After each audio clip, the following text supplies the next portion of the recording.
आमच्या नारिंगावमध्ये आज किस्सा घडला. एका मुलाने फाशी घेतली. एक गोष्ट दाखवू का? प्राणी पाळायला सुरुवात केली आता.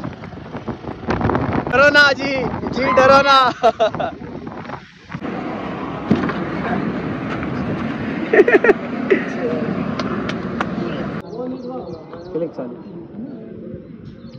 नमस्कार मित्रांनो, आज आपण आलोय स्क्विरल रिसॉर्ट आणि वॉटर पार्कला.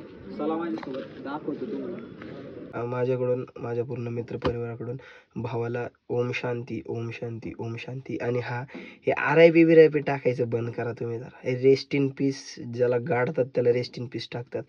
जय जिजाऊ, जय शिवराय, जय शंभूराज. तर कशात मित्रांनो, मी आहे तुमचा आपला मराठी माणूस ओम शिंदे आहे. तर परत एकदा तुमच्या सर्वांचं स्वागत आहे आपल्या एका नवीन तडकत्या बडकत्या ब्लॉगमध्ये.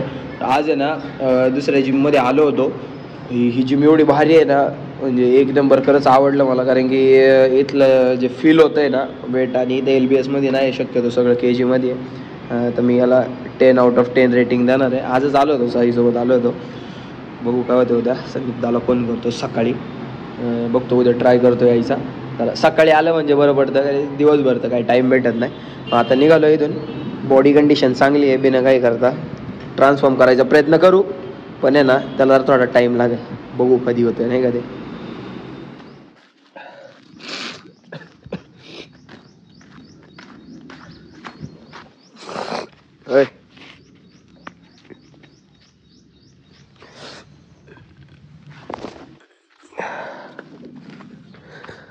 मेरा LED. चलो पहिला केक शॉप हो गए. मी मोबाईल घेतो, मग पुढे जाऊ.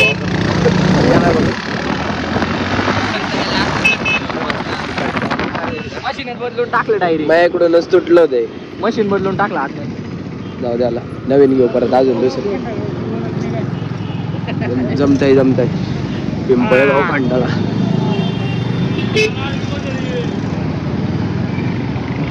जाऊ दे. चलो पाडा काका.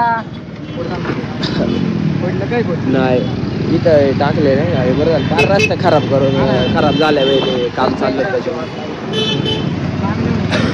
आणि दाखवतो गाडी करता बरोबर.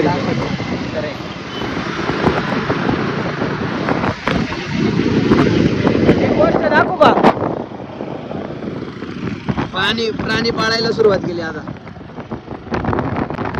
शंतनू, डर के आगे जीते, डरो ना जी डरो ना. शंतनू डर रहा है. शंतनू डरो ना डरो.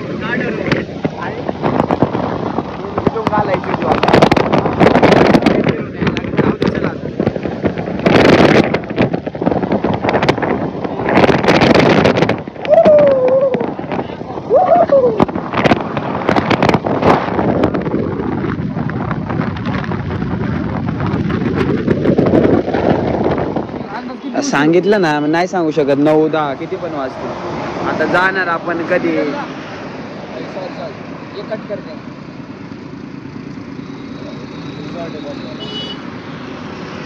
थांबा, ऑफ कॅमेरा सेट करू द्या.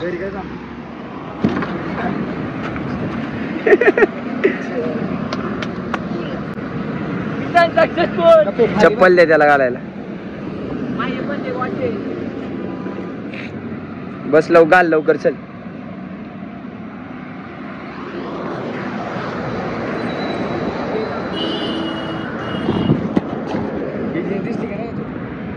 मार ना उडी. बरं झाले. टोचन दे ना.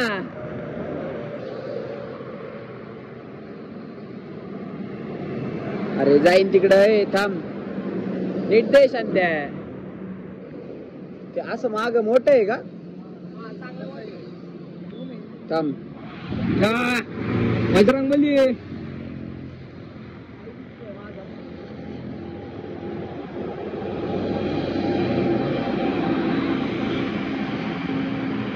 झाला आता कुठं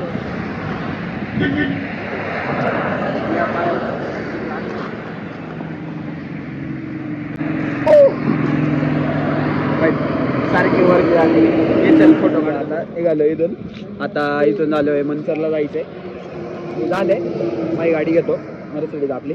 कपडे आणले होते बदलायला पण म्हटलंय 50 फोटो नाही काढायचे, ते काय फायदा नाही लय. हे गाड्या कसे आहे शंतनूचाच आहे. आता बघू कधी द्यायचं परत बड्डेच्या दिवशी. आता हे आज काय बसलंय.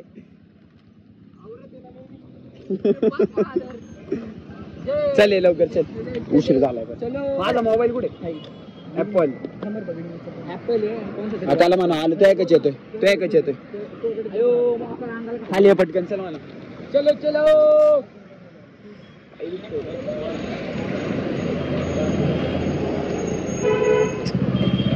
Must visit.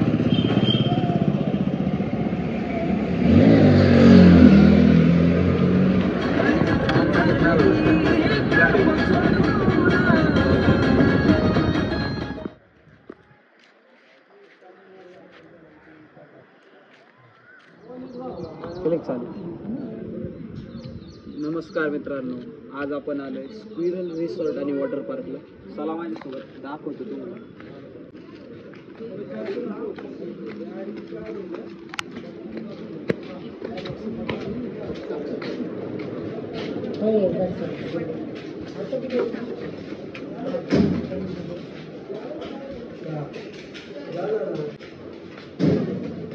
हे यांचं लॉकर रूम आहे.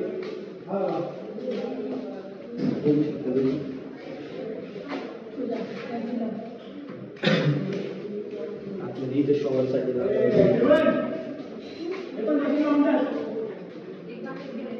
आता तुम्हाला काय तुमचे 2-4 प्रश्न असतील ना, टायमिंग वगैरे काही बेसिक गोष्टी काय आहेत ते मॅडमच तुम्हाला सांगते. आपलं टायमिंग वगैरे कसं आहे. आपला टाइम आहे 10ला पार्क सुरू होतं, 6 वाजेपर्यंत आपलं पार्क असतं. त्याच्यामध्ये आपलं तिकीट रेट जे आहे त्याच्यात तुम्हाला पूर्ण जेवण पण इन्क्लुडेड असतं. सकाळचा नाश्ता असतो आणि संध्याकाळचा नाश्ता असतो. आपल्याकडे कॉस्ट्युम्सची फॅसिलिटी पण आहे. तुम्ही रेंटल पण घेऊ शकता किंवा विकतही घेऊ शकता. ॲड ऑन कॉस्टमध्ये आहे. प्लस लॉकर फॅसिलिटी पण आपल्याकडे आहे. म्हणजे तुम्हाला असं टेन्शन नाहीये की इथं आल्यानंतर किंवा कपडे विसरले किंवा काय झालं, तुम्हाला इथं रेंटल सुद्धा भेटेल किंवा तुम्ही इथं घेऊ पण शकता. आणि एक माणसाला प्रश्न पडतो नाही का, की समजा जर आपले तिकीटचे पैसे असतात, तिकीटच्या पैशानंतर आपल्याला जेवणाचं वेगळं हे करावं लागतं. तर हे जेवणाचं लंच वगैरे काय आहे ते आपल्या चार्जेस तिकीटच्या याच्यामध्ये इन्क्लुडेड आहे. तर कपडे वगैरे काय म्हणजे आपल्याला नायलॉन कॉटन. आपल्याला लायक्रा आणि नायलॉन मटेरियलचे कपडे कंपल्सरी असतात राईड्सवरती. आणि कंपल्सरी आहे ॲडव्हेंचर राईड्समध्ये. आपण काही ॲडव्हेंचर पण राईड्स सुरू केलेले आहेत, ते पण तिकीटमध्ये फ्रीमध्ये इन्क्लुडेड आहे. तर या 2-4 काही बेसिक गोष्टी आहेत. तर ॲडव्हेंचर राईड्स वगैरे चला तुम्हाला त्या दाखवतो. हे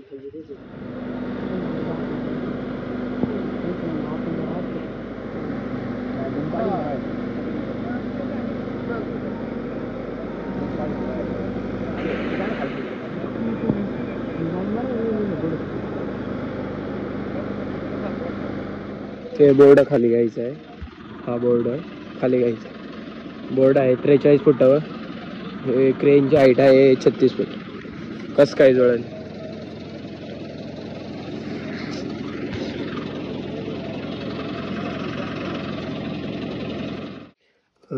मी आता आलोय घरी.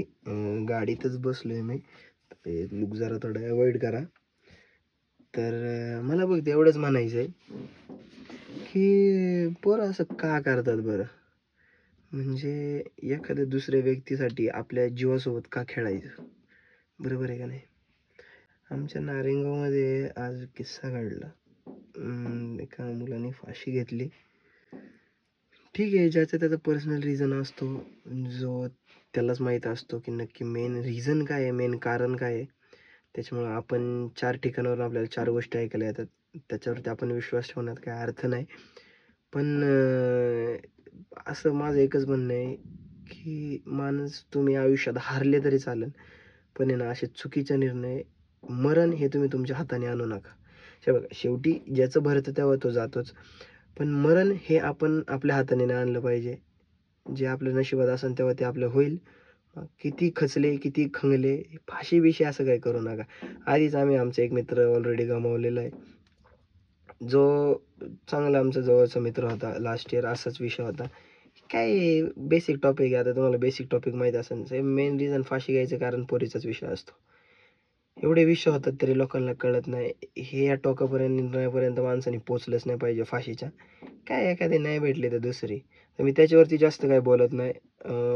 माझ्याकडून, माझ्या पूर्ण मित्रपरिवाराकडून भावाला ओम शांती, ओम शांती, ओम शांती. आणि हे RIP बिरायपी टाकायचं बंद करा तुम्ही जरा. हे रेस्ट इन पीस ज्याला गाडतात त्याला रेस्ट इन पीस टाकतात.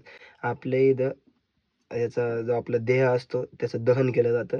म्हणजे एक दहन म्हणजे नाही म्हणता येणार, एक म्हणजे जाळला जातो आपला देह, त्याची राख होती. त्याच्यामुळे रेस्ट इन पीस ख्रिश्चन लोकांचं आहे. मी कोणाच्या धर्माला हेट करत नाही, पण आपल्या गोष्टी काय आपण जपल्या पाहिजेत. त्याच्यामुळं हे जाऊ दे. आता काय आहे, जरा थोडं जपून निर्णय घ्या. जपून वागा आयुष्यात. किती खंगले, किती खचले तरीसुद्धा फाशीचा निर्णय घेऊ नका. आयुष्य एकदाच आहे, लक्षात ठेवा. आईबापांचा चेहरा डोळ्यासमोर ठेवून प्रत्येक गोष्ट करा. त्यांचे कष्ट डोळ्यासमोर ठेवून प्रत्येक गोष्ट करा. तरच तुमच्या ह्या जीवनाला अर्थ आहे. त्या जीवनाला अर्थ नाही. आजच्यासाठी एवढंच. राम राम.